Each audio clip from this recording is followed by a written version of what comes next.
স্বরবর্ণ ব্যঞ্জনবর্ণের উপরে দাঁড়িয়ে একটি রাজ্য একটি দেশ তাদের পারস্পরিক ভাষা বাংলা ভাষা। এই বাংলা ভাষাকে দিল্লি পুলিশ প্রথমে আক্রমণ করেছে বা এই বাংলা ভাষাকে তারা অপমান করেছে।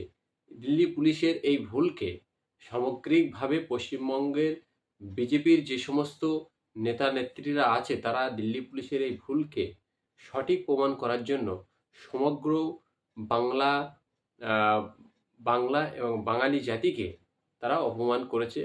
তাদের অবাঙালি একজন ইনচার্জ অর্থাৎ পশ্চিমবঙ্গে বাংলাভাষী ভোটারদের নিয়ে বিজেপিকে ক্ষমতায় নিয়ে আসার জন্য একজন অবাঙালি ব্যক্তিকে ইনচার্জ করে রেখেছে বিজেপি। অতএব বিজেপির চোখে বাংলা এবং বাঙালি কতটা ঘৃণার পাত্র সেটা তাদের এই ইনচার্জ দেখলে বোঝা যায়। যিনি পশ্চিমবঙ্গের ভোট কুশলী হিসাবে পশ্চিমবঙ্গের ভোট বৈতরণী পার করানোর জন্য উত্তরপ্রদেশে জন্মানো একজন অর্থনৈতিক নিয়ে পড়াশুনো করা ব্যক্তিকে পশ্চিমবঙ্গের ইনচার্জ করে রেখেছে। সেই অমিত মালবিয়া বাংলা ভাষাকে আজকে কোনো ভাষা নয় বলে পোস্ট করেছে তার টুইটার হ্যান্ডেলে। অতএব বাংলা ভাষা বলে কিছু নেই, তিনি এটা উল্লেখ করেছে। এখন পশ্চিমবঙ্গের যে সমস্ত পা চাটা গোয়ালঘরের মুদ খাওয়া বাঙালি বিজেপি নেতারা রয়েছে তারা কেউ কেউ মুখে কুলুপ মেটেছে, কেউ কেউ সেই পুনরায় দিল্লি পুলিশের মতো ভুলকে ঠিক করার জন্য আপ্রাণ চেষ্টা চালিয়ে যাচ্ছে। বাংলা এবং বাঙালিকে আক্রমণ করে যে বিজেপি জাতি, তাদেরকে ক্ষমতায় আনার পরে কি হতে পারে বাংলা এবং বাঙালি এখন থেকে অনুমান করতে পারছে। সামগ্রিকভাবে হিন্দি সাম্রাজ্যবাদকে বাঙালির উপরে জোর করে চাপিয়ে দেওয়া হচ্ছে।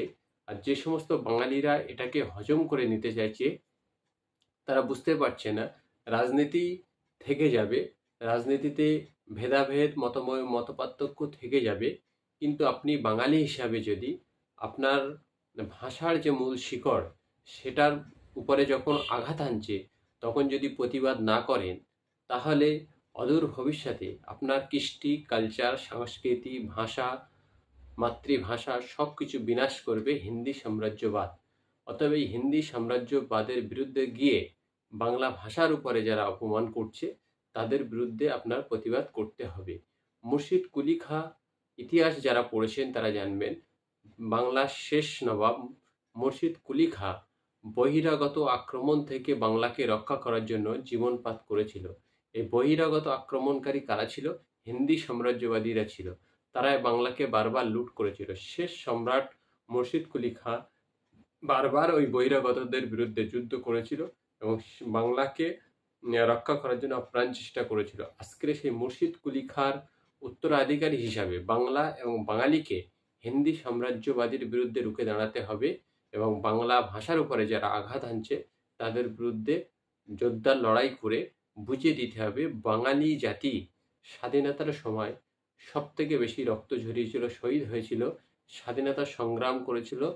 সেই বাঙালি জাতিকে আজকে যারা আক্রমণ করছে তাদের বিরুদ্ধেও ঠিক অনুরূপভাবে মুর্শিদ কুলি খাঁয়ের মতো স্বাধীনতা সংগ্রামীদের মতো যুদ্ধে আগমন করতে হবে, যাতে করে হিন্দি সাম্রাজ্যবাদ আপনার কৃষ্টি, কালচার, সংস্কৃতি, মাতৃভাষাকে আক্রমণ করতে না পারে।